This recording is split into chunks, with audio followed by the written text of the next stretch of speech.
وَيَسْأَلُونَكَ عَنِ الْمَحِيضِ قُلْ هُوَ أَذًى فَاعْتَزِلُوا النِّسَاءَ فِي الْمَحِيضِ وَلَا تَقْرَبُوهُنَّ حَتَّى يَطْهُرْنَ فَإِذَا تَطَهَّرْنَ فَأْتُوهُنَّ مِنْ حَيْثُ أَمَرَكُمُ اللَّهُ إِنَّ اللَّهَ يُحِبُّ التَّوَّابِينَ وَيُحِبُّ الْمُتَطَهِّرِينَ۔ اور تم سے حیض کے بارے میں دریافت کرتے ہیں، کہہ دو وہ تو نجاست ہے، سو ایام حیض میں عورتوں سے کنارہ کش رہو، اور جب تک پاک نہ ہو جائیں ان سے مقاربت نہ کرو۔ ہاں جب پاک ہو جائیں تو جس طریق سے اللہ نے تمہیں ارشاد فرمایا ہے ان کے پاس جاؤ۔ کچھ شک نہیں کہ اللہ توبہ کرنے والوں اور پاک صاف رہنے والوں کو دوست رکھتا ہے۔ نساؤکم حرث لکم فأتوا حرثکم أنا شئتم وقدموا لأنفسكم واتقوا الله واعلموا أنكم ملاقوه وبشر المؤمنین۔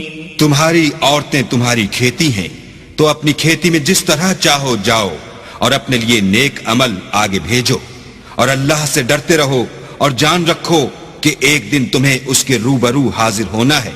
اور اے پیغمبر ایمان والوں کو بشارت سنا دو۔ وَلَا تَجْعَلُوا اللَّهَ عُرْضَةً لِأَيْمَانِكُمْ أَن تَبَرُّوا وَتَتَّقُوا وَتُصْلِحُوا بَيْنَ النَّاسِ وَاللَّهُ سَمِيعٌ عَلِيمٌ۔ اور اللہ کے نام کو اس بات کا حیلہ نہ بنانا کہ اس کی قسمیں کھا کھا کر سلوک کرنے اور پرہیزگاری کرنے اور لوگوں میں صلح و سازگاری کرانے سے رک جاؤ، اور اللہ سب کچھ سنتا اور جانتا ہے۔ لا يؤاخذكم الله باللغو في أيمانكم ولكن يؤاخذكم بما كسبت قلوبكم والله غفور حليم۔ اللہ تمہاری لغو قسموں پر تم سے مواخذہ نہیں کرے گا، لیکن جو قسمیں تم قصد دلی سے کھاؤ گے ان پر مواخذہ کرے گا، اور اللہ بخشنے والا بردبار ہے۔ للذین یؤلون من نسائهم تربص 4 أشهر فإن فاءوا فإن اللہ غفور رحیم۔